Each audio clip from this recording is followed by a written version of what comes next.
Welcome to the Culture and People Hey, Cast good morning. today. Hi, today we have Aaron Schneider. Aaron, in a few sentences, would you tell us who you are and what you do? Hi, I'm Aaron Schneider, and I am the managing director at Pete Well Group, an executive search firm in the Milwaukee area, and also the host of the 2-minute interview, where I interview industry experts on compelling topics in a short format. Awesome. And I know you do a lot around talent acquisition, organizational development, and really helping organizations achieve their optimal, I would say, culture. So, what is your favorite thing about this type of work? You know, the thing that sticks out to me when you ask that question is I think people are better together, right? And when we talk about culture and people, it is about bringing people together and looking at a big picture. We pick each other up. We achieve more in groups of people, and our happiness is just multiplied more when we're in groups of people. And it takes an intentionality to that. And a lot of times that's using the words like culture. And it's too easy for us to fly through the day and not look at it. And I think it has to be intentional every day. Without somebody driving culture or without somebody helping connection inside of an organization, it's a really missed opportunity. And for growth, for people to grow personally, for organizations to grow. So that's when you say culture and people, that my first thought is we're better together. That's my thought. I love that. And while I agree that there's a time and place for them to bring in experts like you and I externally, we're seeing an uptick in those internal roles for people, whether it's head of culture or head of employee experience. I forget what I've seen so many lately, and it just makes me so happy that they're actually putting some money and attention there. Yeah, right. No, we've seen that is a driving force inside organizations to help control turnover, to help control the employee experience. Yeah. And I think therefore produce better business results, right? Like it's all connected. Cool. Okay. So I'm hearing from other top leaders, Aaron, that engaging employees can be a challenge. What are your thoughts? Yeah, I hear that same thing too. And one thing I would say on that topic is, historically the data is actually similar decade over decade. When you want to look at percentage of people that aren't fully engaged in the workplace, we can go back multiple decades and actually the percentages are relatively the same.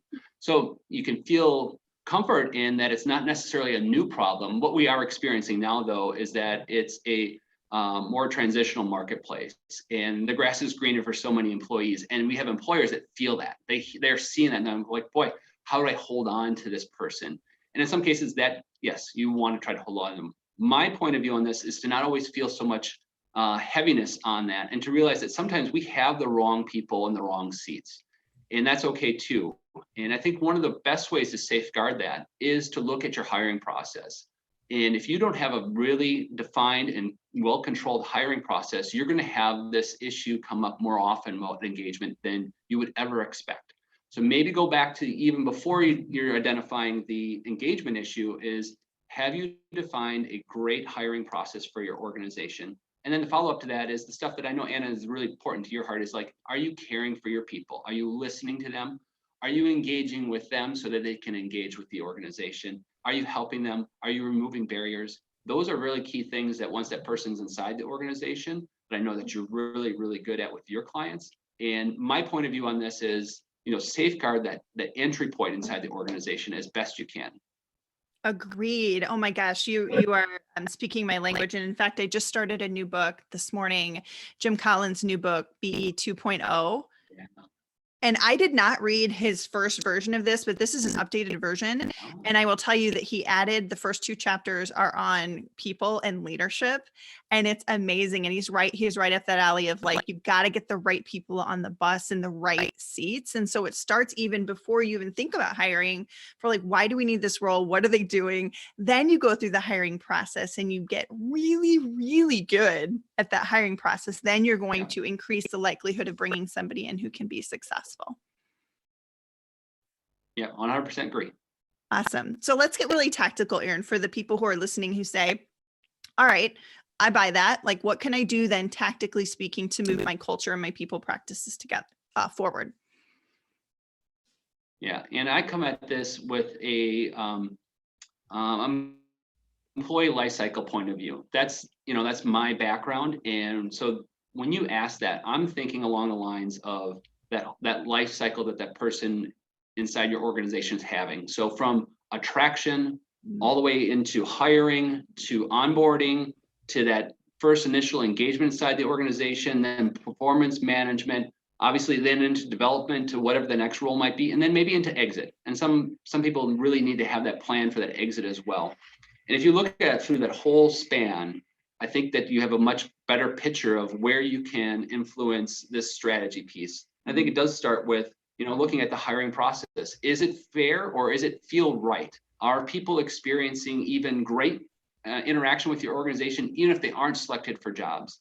If they're not, then I guarantee even the ones that are getting selected probably don't have a good experience either, because you have a hole in the hiring process.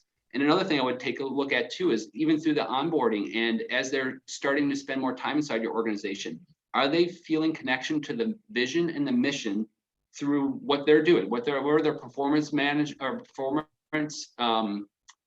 standards are? Are they connected to your vision and your mission? And can they see that? Do they experience that?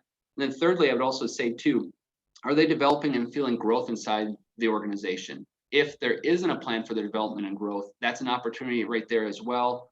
And then looking at the end of the spectrum too, what does it look like when somebody is leaving the organization?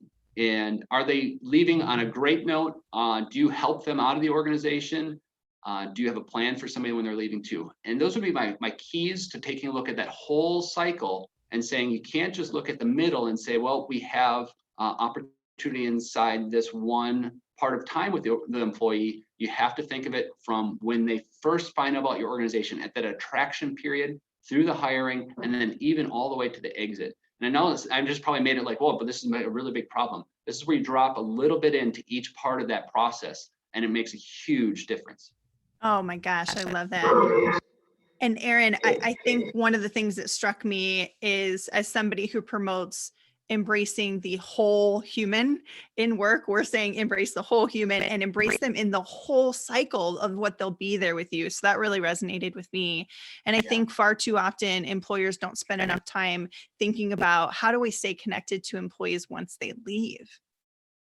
Right. Yeah. Yeah. I know. That Those is alumni that is connect- really important too. And it has to be intentional about the exit point as well. Yes, for sure. And Aaron, I know we are short on a little bit of time here, but let's do 2 quick questions at the end. One, who else would you shout out as doing good work in the ring around culture and people? Oh, 2 people come to mind right away. Kathy Weber. She is a single consultant like myself. She runs strategic solutions and performance management.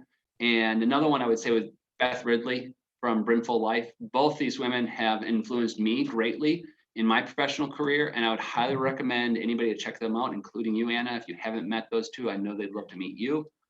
But yeah, I can't speak highly enough. They really have influenced me quite a bit. Yes, I do know Beth. When she went out on her own recently, she reached out and we reconnected. And I think you also, Ken Lineback, right, was somebody that you wanted to mention. Right. Is that correct? Mm-hmm. Yeah, I had the opportunity to meet Ken. He has a great story. I think he's an incredible leader inside the Milwaukee area and how he shares his story. But, with his organization, obviously tremendous things, but he wants to share those experiences that he had with other people. Can't recommend him enough, or his book. I mean, just pick those up. They're pick him up whatever way you can, in person or in the book.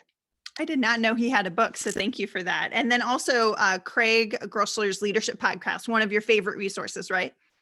It is. So in the office now, I kind of transitioned from the radio like everybody else, and since I'm on my computer, the Craig Groeschel Leadership Podcast, that's what's filling my heart and my brain as much as I can on a weekly basis. I find time to put that on and listen to it. And I find during his podcast, more than any other ones, I'm writing down little things that I need to put on my noteboard and trying to strive to be better at, for sure. So I would highly recommend another podcast, and just if you got room in your day or your week, to check out Craig Groeschel. Yes, I put them on. I put them on when I'm outside walking. I put them on when I'm folding laundry. I put them on any time where I don't need to tune into my kids or do anything. Right. A lot of those periods. Well, Aaron, thank you for being a guest today, and thank you for all you do for people and culture. It's a pleasure. I appreciate you asking me to be on the show here, Anna. It's good to see you. Of course. Again. Peace and progress, everybody.